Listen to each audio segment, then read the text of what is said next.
Hey, I'm Tom. And I'm Tanner. Welcome to episode 13 of Bird Squawk. What was that?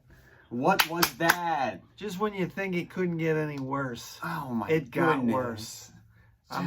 There's so much to talk about. Unbelievable. There's so much to the unpack. effort, the fight, it was embarrassing. It just makes no sense to me that you got blown out the week before against the Vikings team, and then it's all right. It's all right. The Cowboys lost to the Jets. We're all good. This game's for the division, big rivalry game. You'd think they'd be all pumped up, and they come out with the effort like that. It's like, are you kidding me? It was so, we were down 14 points 5 minutes into the game. I know. I sat there like I waited all day for this. It was come so on, man. bad. What is going on? It's just now we got all this infighting crap. It's this so anonymous bad. sources. It's really bad right now. Check it out. We all we got. We all we need. It's time to circle the wagons here. We're going up to Buffalo. It is time to circle the wagons and get this shit straight. Yeah, we'll get into that, but let's talk about the game. It just blows my mind. The effort it still boggles me how many days after the game. Just the effort, and they just keep telling you this will change us. This will turn us around. I don't believe it. That type of effort. That was so the most embarrassed bad. I've been in a long time. It was so bad. This team, top to bottom, has really so many flaws, and it's really to the point that this is like an 8-8 football team. It's sad to say. I mean, when you think about where we were at the beginning of the season, the anticipation, So bad. the feeling that this was going to be a Super Bowl run, I mean, that looks the farthest thing away from this team as can be. It is just really bad right And now, from top to bottom. And I can't believe that just Deshaun being out of the lineup is hampering this offense. I mean, it's just crazy. I don't get it. It's again, though, we got Howard in there popping out 5-6 yards of carry. We take him out. Yeah, but you're down 14-0. I mean, and that Goddard, come on, man. You can't be fumbling. It's bad. It's just the little things. It's the little things every week that this team just doesn't do. Like, top to bottom, you can't even single out people because it's a complete effort. Or should I say a complete lack no of effort. Exactly. Lack of effort by everybody. So I mean, talk is bad. cheap. I'm done with the talk. I mean, Lane, who's your daddy? Lane got abused. Come on, the man. O-line The got whole abused. O-line was terrible. Did you guys even get off the plane? It was really, really bad. I mean, I don't want to harp on this Aguilar thing, but that pisses me off. I watched that live, but it's not just him, but we all know Aguilar. The only thing missing there, Aguilar, was you should have said for who, for what. All Eagle fans would have remembered that. Ricky Williams.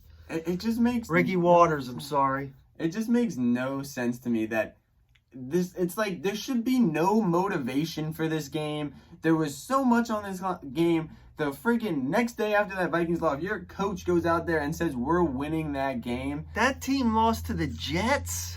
That team lost to the Jets and embarrassed us. It was They kicked our butts. Like, this team is just by far... And can we talk about this corner position? Sidney Jones was healthy, and he can't even get on the field. He can't even get in. Craig James was ahead of him.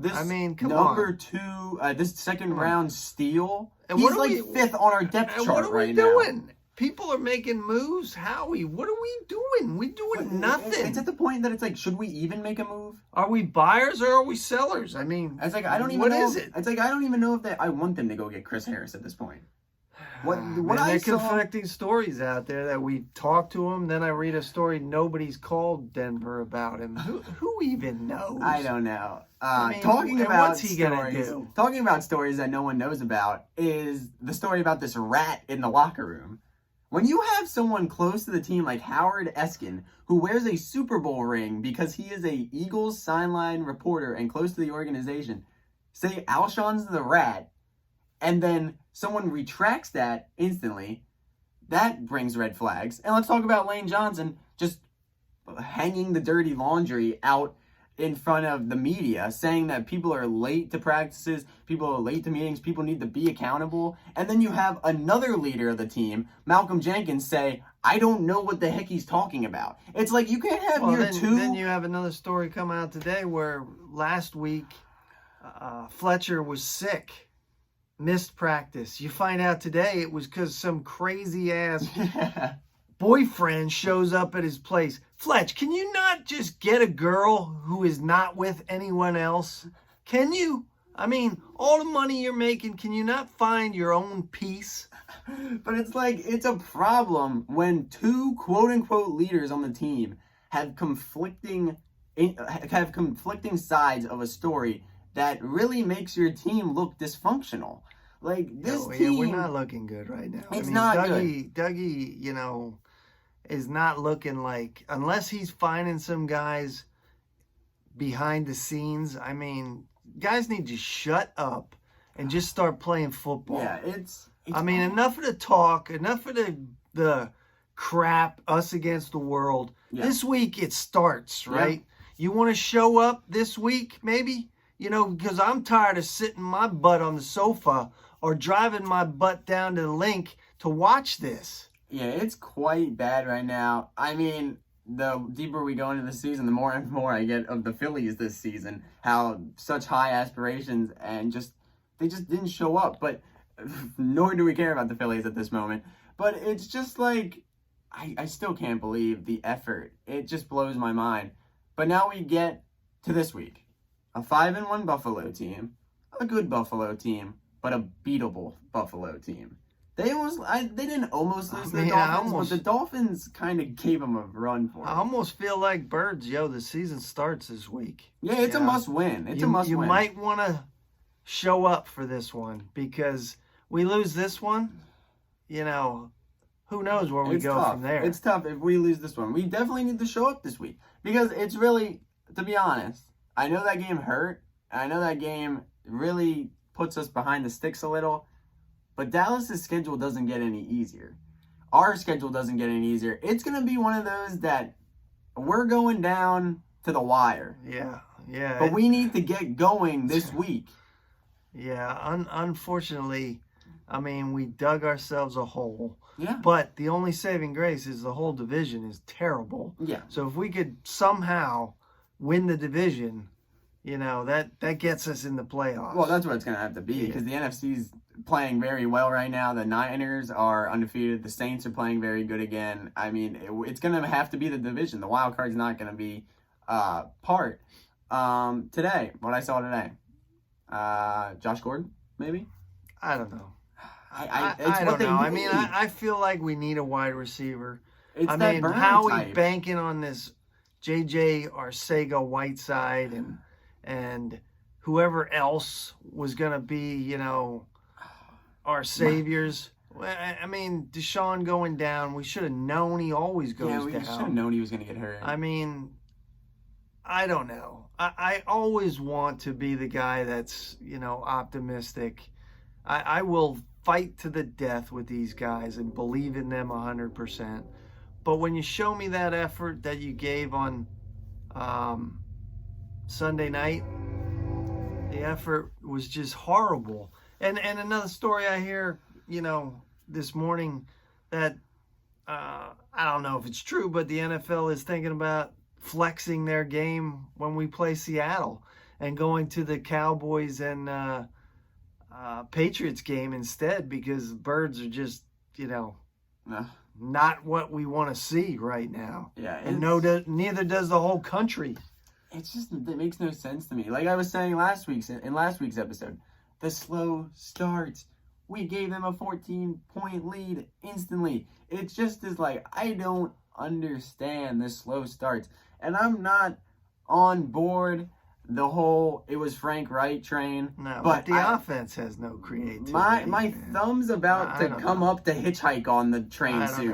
I don't know. This Groh kid and Schwartzy, I don't know, man. It might be time. Somebody's got to go. I think it's Groh. I know a lot of people. I mean, are go get hating Jay Gruden. Bring him in as an offensive coordinator. I don't know. Bring somebody in with some kind of creativity. I mean, Dougie, what happened? Yeah, I mean, I agree. I think Groh needs to go. He kind of got a pass last year for being bad. Me personally, I think Schwartz gets a lot more hate than he has to. Do we see this team right now? I mean, really, I This know defense Schwartz, is he's so dealing with what he's bad. got. It's You so know, bad. you can't make chicken salad out of chicken shit. That's for sure. It's so bad. But it is what it is. But I mean, somehow, some way, we got to turn it around. It just Got to turn it around because, you know, you keep thinking this team has, you know, weapons, and we thought we were going to be deep. Yeah. I just don't see it. Yeah, it is disappointing because it's really true. Like really, this defense is so bad. Like, I don't even want to get into it.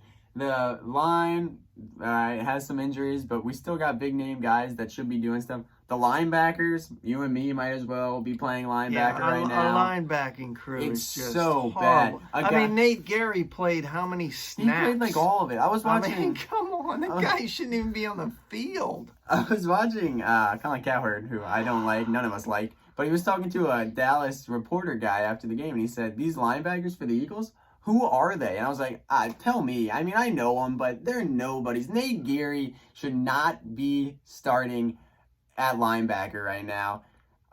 Who's responsible for this? I mean, bad. who takes this? Is it Howie? Who's got to own up to this? Who's got to own it? Because, you know, It's we bad. put ourselves in a bad. spot where a couple injuries have just decimated the whole damn team. Because now we got a guy, we sign him for a game, then we cut him. We got another guy, we sign him for a game, then we cut him. You know, it's crazy. It's so bizarre. But like we said, Bills this week. They're a good team. They're 5-1. They've played well. They possibly could be 6-0 if Josh Allen played a little better against the Patriots. They almost had him on the ropes there. But to me, it's a beatable team. This game scares me, though, too, man. Oh, well, it scares me, too. I mean, this team they're never going to make anything easy. We've seen that so far. It's just disappointing because so frustrating. It is frustrating. It is very frustrating because it's just like you at this point all you can do is laugh. Like when Goddard fumbled, I just laughed because it just goes into the narrative that this season is so far. It's just like, man, but there's time. Like I said, it's gonna be coming down to the wire with this division because the Cowboys schedule gets hard too. But it's not going to get any easier. We got the Bills this week. We finally come home. We play the Bears. The Bears are reeling right now. They have realized Mitchell Trubisky is not good. Yeah, he's definitely not good. And the defense is good, but I think our offense is better than their offense, obviously. But that isn't going to be easy. Then we go on a bye, and then we have the Patriots. So it's not getting any easier. That we need to get going. And like I said, these guys. But then the last 5 games are kind of winnable. Well, it's like, can we even beat the Dolphins? We'll talk. Yeah. Let's hope, man. Let's hope. Right now, I'd say maybe not. But it's really like these guys keep telling you, these guys are mad. These guys are a resilient group. Let me see it. Yeah. Let me see it. Like it just, like I said earlier, it just boggles me that you get blown out on the road against the Vikings, and then you play the city's mortal enemy in the Cowboys, and you just have the same effort. It's where's the fire? The guys on this team should have started a fund for all the fans that went to Dallas and spent good hard-earned money to fly down there, get tickets to the stadium, and go in and watch that. That was total embarrassment. Yeah. So that's all I got for today. I mean, we're rambling a little bit here. We're just frustrated, as we should be. I mean, we feel like, I'm sure every other fan, this is frustrating. Yeah. It's killing us, but nothing that a win can't solve and make you feel better. Yeah. But I'd say the season needs to start Sunday. Yeah. We need to come out of Buffalo with a win. So, 100%. like Chris Berman used to say, it's time to circle the wagons. Yeah, thank you guys for watching as always. Always comment and hit the subscribe button. Also leave a like. We'll see you next week.